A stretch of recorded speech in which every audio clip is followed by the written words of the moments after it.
Well, welcome back. Kevin McPherson joins us now, our Arkansas basketball recruiting expert. Let's talk a little bit about this team real quick. Now, the Hogs season came to an end over the weekend with the loss to Indiana in round 2 of the NIT. What do you think about the future of this team?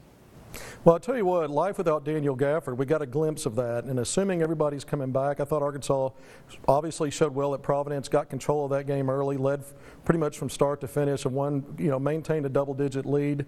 They led for a good portion against Indiana as well and stayed in that game until the end. We've seen this team with heartbreaking losses. You know, they went 8-11 in games.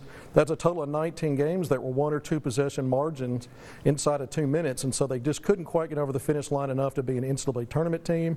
But I think even though you lose a guy like Gafford, we've got a glimpse now of some of these pieces in the front line, and Arkansas spaced the floor. They actually were able to push tempo more, minus Gafford. Now, against Indiana, they didn't, but against Providence, they were able to do that. So we saw some positives. Obviously, you can build with a guy like Isaiah Joe.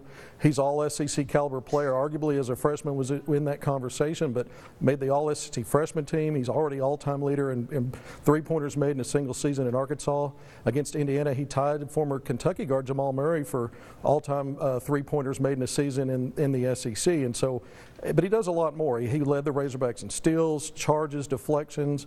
His middle game, his scoring in the mid-range got better. So just that's one guy. And I mean, he's an all-SEC guy. I think Reggie Chaney long-term can be an all-SEC caliber player. A guy whose per 40-minute numbers were off the charts this year. He did not have as big a role as I think some fans wanted to see. But if he sticks around, that's a guy that I think can really help Arkansas inside next year. Supplement. You don't replace Gafford with one guy, but he's a guy that I think can do a lot of damage around the basket. But if you look at Desi Sills and Gabe Osaboy, once those guys came into the starting lineup 8 games ago, I think Arkansas got them better immediately defensively. But Sills' offense, I mean, playing off the ball, I think he benefited playing with Isaiah Joe and some other of Arkansas's better offensive players. And you look at his three-point shooting, 18 of 28 in those 8 games, 64%. We know he's tough and gritty defensively. Gabe Osaboyan's the best on-ball defender on the team, and he takes a lot of charges, and he's the best passer of the big men. So there's definitely things to build on. Jalen Harris needs to improve his three-point shot. He's a fringe all-SEC type of guy in terms of assist to turnovers and volume of assists. He's got to start knocking down shots, so defenses have to respect that. But if you look at some of the returning guys, Mason Jones, I mean, here's another guy that gave Arkansas really good production in year 1 as a sophomore out of the JUCO ranks. I see him getting better. He embraced his role coming off the bench. But multiple pieces I think that Arkansas has to build around. Now, they're going to have to get some guys in support. Mike Anderson, in this spring signing period, Mike Anderson's hitting the JUCO trail and his staff. They're going to be looking at senior grad transfers, and we'll talk a little bit more about recruiting here in a second. But the pieces are there for Arkansas to get back to the NCAA tournament in 2019-2020. Well, let's talk about recruiting. 2019 JUCO big man Sean Stitt, visiting Arkansas March 29th through the 31st. What can you tell us about him? Well, I think Arkansas is in the driver's seat here. I know Oklahoma State has inquired, but I think Arkansas is his only high major offer. 6'8", 255 out of California. He's from the Oakland area.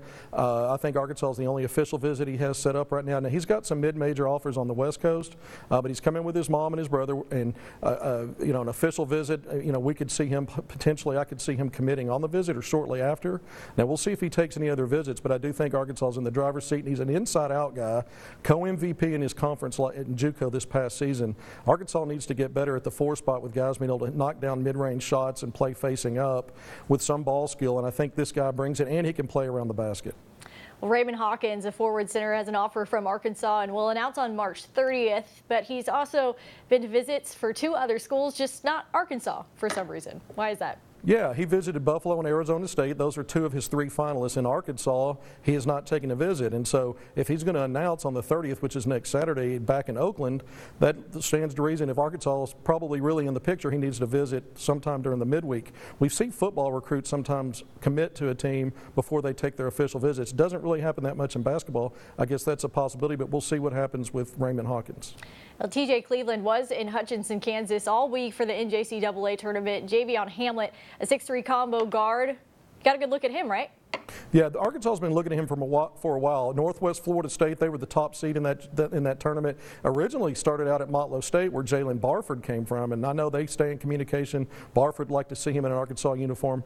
Arkansas's been on Javion for a while. We'll see if that leads to an offer and a visit, but I definitely know that TJ Cleveland had eyes on him and his teammate at Northwest Florida State. That was Kane Henry, a 6'7" combo forward with some face-up skill. His scoring average is not really up there, about 6 points a game. But what I noticed is his efficiency, 50% from the field, 40% from three, and 90% from the free throw line. That's hard to do, and so Arkansas may not need a guy. They might need just a supplementary player that could come in with some skill and knock down shots, and so I could see why they're looking at him. Well, Tyson Jolly, what a great name, by the way, 6'4" wing from Trinity Valley Community College, a Baylor transfer, though. What can you tell us about him? Well, Arkansas's been watching him, and he was in that. His team played 2 games in the tournament before being eliminated. He was one of the top scorers in the country and rebounders, averaging a double-double.